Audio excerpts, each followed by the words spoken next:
You know, you have to respect the sheer simplicity of a Donkey Kong game story. They stole his bananas. The whole impetus behind every single one of these games is just that his bananas were stolen. That's where everything comes from. And in this one, it's like a fire demon guy. I don't know. I haven't gotten that far into it. It's crazy though. It's insane. Overall though, this game has been pretty fun so far. I know that it's a Wii game. I know that this is nothing new, but personally, I never played it.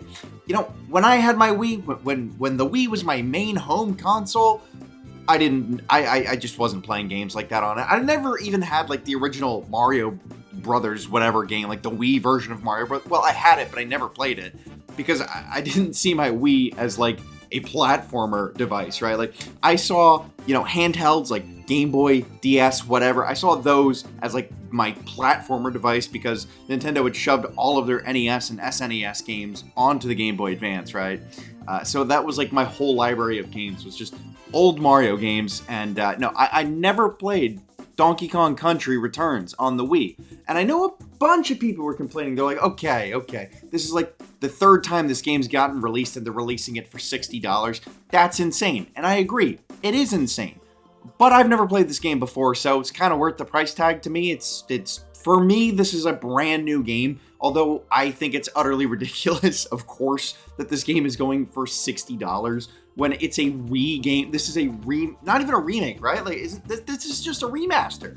Just a remaster of a Wii game for $60. This isn't a new game. What are we doing here? We need to like just sit Nintendo down and have a deep, long conversation with them about this, and then continue to buy the games like I am, and they'll do nothing about it, and they won't stop because they can get away with it. You're welcome for participating and being part of the problem. Once again, it's just like Princess Peach Showtime all over again. That game should not have cost $60, but guess what? I bought it. This game shouldn't have cost $60. Well, I bought it at Costco. It was like $52 at Costco, so I got it for a little bit less. I was like, okay, that feels a little less degenerate than buying it for $60. This game's good though, man. It's fucking hard as fuck though. It's insanely hard. I played through Tropical Freeze and I found it to be incredibly difficult. This game, I think, is a little bit easier than Tropical Freeze. I don't know though, because I haven't beaten it. This is more of like an initial impressions video. I kind of have gotten, I don't even know. I'm like, where did I just got past like the mine area, the cave area, the mine, whatever. And that was so difficult. Okay.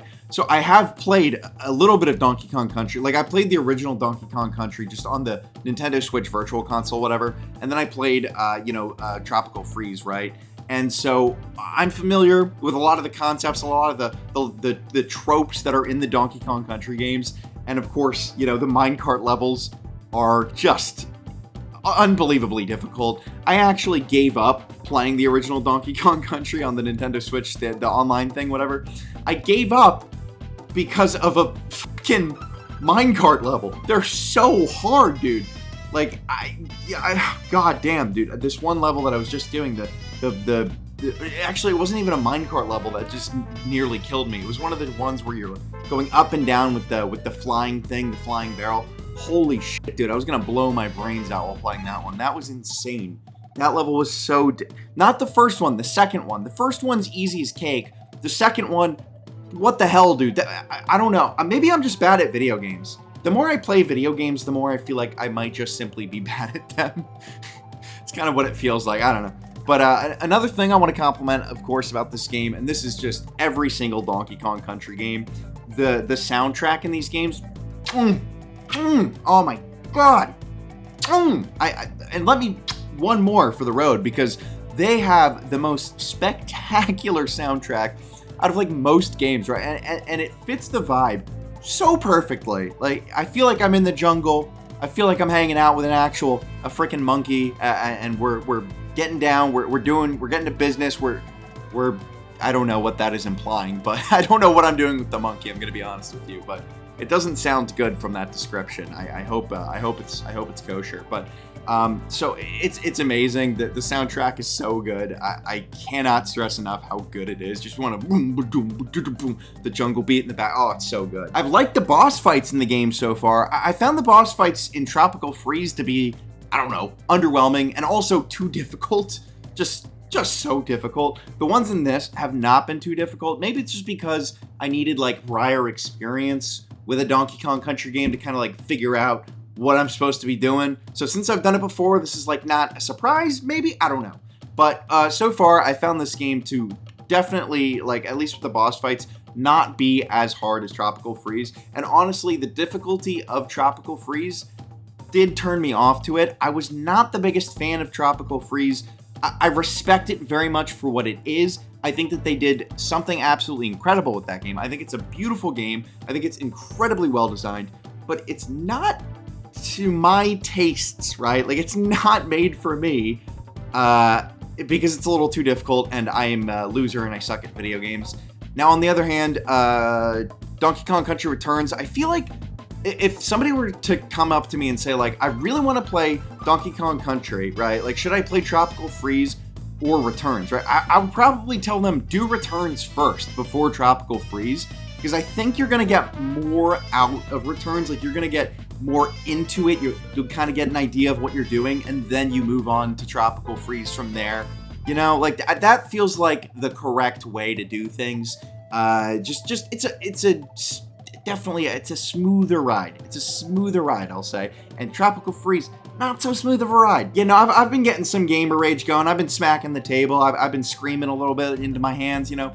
So if you're a person that kind of rages, I wouldn't recommend these games. I would not recommend them at all. I will say though, the level design has all been immaculate. They're beautiful. One of the levels that was so cool that stood out to me, even though I kind of had a little bit of trouble on this level, was the one with the wave coming from the background and crashing.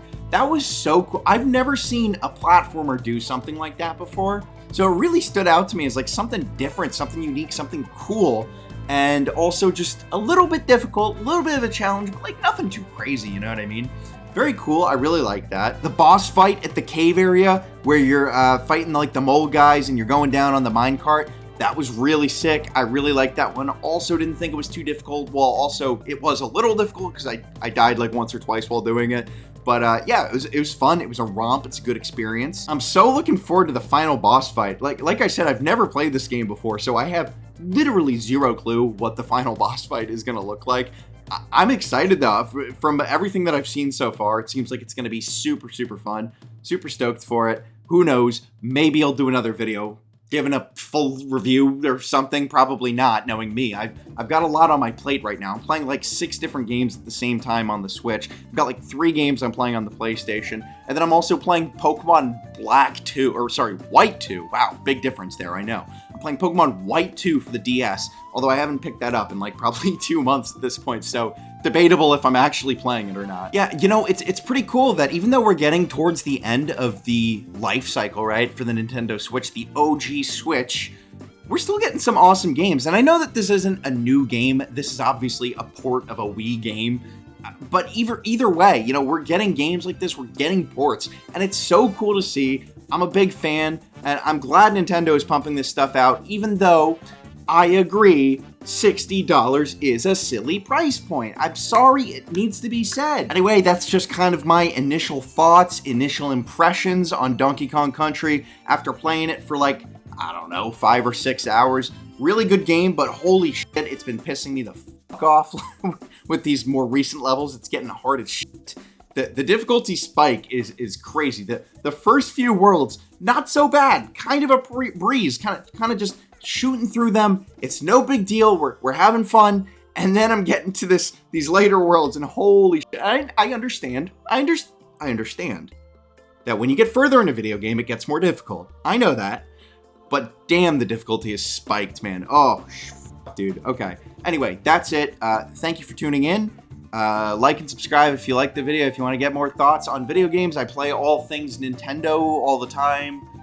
Like crazy. That's pretty much all I do is I just play Nintendo games. And yeah, I'll see you guys later.